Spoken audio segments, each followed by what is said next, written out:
গোটা দেশের বিভিন্ন প্রান্ত জুড়ে এটা আমরা দেখতে পেয়েছি। নির্বাচন কমিশনের যে রীতিনীতি তা আপনারা সবাই জানেন, আমরাও কম বেশি জানি। আমি শুধুমাত্র হারবার জন্য আসিনি, বিশ্বাস করুন আমাদের এই কমিউনিটির ভিতরে এমন কিছু মানুষ রয়েছেন যাদেরকে ভুল বুঝি ঘুর পথে এই রাজ্যে বিজেপিকে নিয়ে আসবার এক কঠিন অপচেষ্টা চলছে। আমি শুধুমাত্র হারোয়া সিটের জন্য আসিনি, আর আমি ক্যান্ডিডেট হব এটাও আমি জানতাম না। ভেবেছিলাম দলে যোগ দেব বাংলা বাঁচাবার জন্যে, দলে যোগ দেব বাঙালির ঐতিহ্য বাঁচাবার জন্যে, দলে যোগ দেব বাংলার কৃষ্টি কালচারকে বাঁচানোর জন্যে, দলে যোগ দেব বাঙালি জাতির জাতীয় সত্তাকে রক্ষা করার জন্যে আমি প্রার্থী হব, এটাও আমি জানতাম না। এরপরেও যখন তারা আমাকে দিয়েছেন, বিশ্বাস করুন গোটা ভারতবর্ষ জুড়ে আজকে তাকিয়ে দেখলে দেখবেন বিভাজনের যে রাজনীতি, ধর্মীয় সহিষ্ণুতা, একের প্রতি অন্যের হিংসা বিদ্বেষ, একের বিরুদ্ধে আর একজনকে লাগিয়ে দেওয়ার এই যে প্রবণতা, জাতিতে জাতিতে দাঙ্গা, ভাইয়ে ভাইয়ের দাঙ্গা, পাড়ায় পাড়ায় দাঙ্গা, একই দেশের ভিতরে একজন সহনাগরিকের বিরুদ্ধে আর একজন সহনাগরিককে যারা লড়িয়ে দিতে পারে, এমন অভিভাবকের দ্বারাই কখনো দেশে শান্তি হতে পারে না। একই পরিবারের ভিতরে বাবা এক ছেলেকে যদি আর এক ছেলের বিরুদ্ধে লড়িয়ে দেয়, মা এক ছেলের বিরুদ্ধে যদি আর এক মেয়েকে লড়িয়ে দেয়, ওই পরিবার যেমন শান্ত হয় না। আমার এই দেশের, আমার এই ভারতবর্ষের প্রধানমন্ত্রীত্বের দায়িত্বে যারা রয়েছেন, রাষ্ট্র ব্যবস্থা যারা পরিচালনা করছেন, এই ভারত রাষ্ট্রের অভিভাবক হয়ে তারা এক জাতিকে আর এক জাতির বিরুদ্ধে, এক সহনাগরিকের বিরুদ্ধে আর এক সহনাগরিককে যেভাবে তারা লাগিয়ে দিচ্ছে, তাতে আমার মনে হয়েছে ভারতবর্ষের অভিভাবকত্বের দায়িত্ব পরিচালনা করার যোগ্যতা তারা অনেক আগেই হারিয়ে ফেলেছে। দেশ পরিচালনা করার যোগ্যতা তাদের আছে বলে আমার মনে হয়। তো এইরকম একটা সময় আমার মনে হয়েছে, কেউ মুসলমানের কথা বলে, কেউ হিন্দুর কথা বলে, কেউ খ্রিস্টানের কথা বলে, কেউ বৌদ্ধের কথা বলে।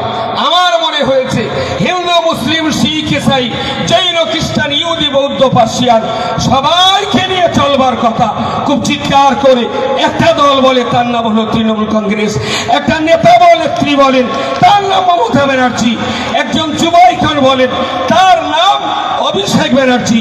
তাই তারা আমাকে যখন দায়িত্ব দিয়েছেন, আমিও চেষ্টা করব। আমি শুধু হারোয়া বিধানসভায় জেতার জন্য আসিনি, গোটা বাংলা জুড়ে মমতা ব্যানার্জির এই নেতৃত্ব এবং সর্বোপরি আগ্রাসন শক্তিকে তাড়িয়ে দিয়ে, আতঙ্কবাদী শক্তিকে দূর করে দিয়ে, বিচ্ছিন্নতাবাদ শক্তির মূল শিকড়কে শেষ করে দিয়ে যদি বাংলার মাটিতে শান্তি সম্প্রীতির এই জোড়া ফুলের সরকারকে আবার একবার প্রতিষ্ঠিত করতে পারি, তবেই আমার দলে যোগ দেওয়ার সার্থকতা হবে। শুধু আমি একা জিতলে আমার সার্থকতা নেই। আমি হেরে যদি আমার দল জিতে, আমি হেরেও যদি মমতা ব্যানার্জি দ্বিতীয়বার ফেরে, আমি এক বিন্দু কষ্ট পাবো না। আমি চাই শুধু আমার জিত নয়, আগ্রাসী শক্তি যারা দেশকে টুকরো টুকরো করে দিতে চায়, যারা দেশের জনগণের রক্ত নিয়ে হোলি খেলতে চায়, তাদের মোকাবেলায় মমতা ব্যানার্জি, অভিষেকজির এই লড়াইটা সফল হোক। বাংলার মাটি তোর জয়ঘাটি, এই মাটিতে সাম্প্রদায়িকতার প্রশ্রয় নেই, এই মাটিতে আমরা বিরোধ করতে দেব না। হিন্দু না ওরা মুসলিম, এই জিজ্ঞাসা জন কান্ডারি বলো ডুবিছে মানুষ সন্তান মোরমার, এই বাক্যটা সফল হোক। বিশ্বসভায় ভারত আবার শ্রেষ্ঠ আসল হবে, সেই মূল মন্ত্র সফল হোক। এতটুকুই কথা বলে সবাইকে আন্তরিক ধন্যবাদ জানিয়ে, আর আমার ত্রুটি বিচ্যুতি একটু হবে, একটু দয়া করে আমাকে ক্ষমা সুন্দর চোখে মানিয়ে নেবেন।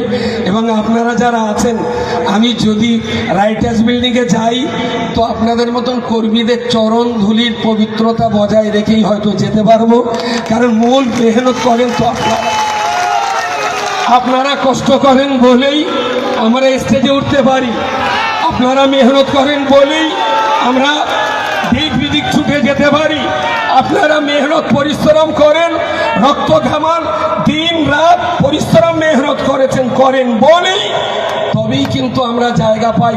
সুতরাং রাইটার্স বিল্ডিংয়ে যদি আমি যাই তো আপনাদের চরণধুলি কষ্ট মেহনত আর পরিশ্রমের বিনিময়ে যাব। আর আমি পরিষ্কার বলছি, এ বাংলার মাটি সম্প্রীতির মাটি, সৌহার্দ্যের মাটি, প্রেম ভালোবাসার মাটি। সব কিছুকে আপোষ করলেও সম্প্রীতি সৌহার্দ্য প্রেম ভালোবাসার উপরে যারা স্টিম রুলার চালাবে তাদের সঙ্গে আমাদের কোনো আপোষ নাই। মমতা ব্যানার্জি জিন্দাবাদ, অভিষেকজি জিন্দাবাদ। জয়।